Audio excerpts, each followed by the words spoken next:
Look, I think you're far too uneducated to understand this, but if we could pray for the dead, then other people would pray for the dead. If we can pray for the dead, surely someone in the scriptures could have prayed for the dead as well. People in the scriptures have prayed for the dead. Like who?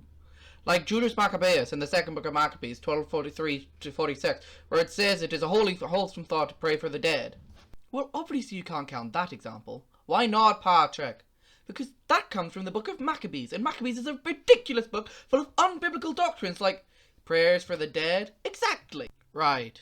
So according to you, Maccabees doesn't show that we can pray for the dead because it's not in the Bible. And we know it's not in the Bible because we can't pray for the dead. And we know we can't pray for the dead because nobody in the Bible prays for the dead. If you don't count that time when Judas Maccabeus prayed for the dead. I think I'm onto your little trick here, Patrick. Yeah, you're a sneaky little heretic, aren't you, Patrick? So your strategy for showing doctrines you don't like are unbiblical is to systematically remove books from the Bible which support these doctrines solely because these books provide evidence for those doctrines. What a perfectly reasonable example of exegesis, Patrick.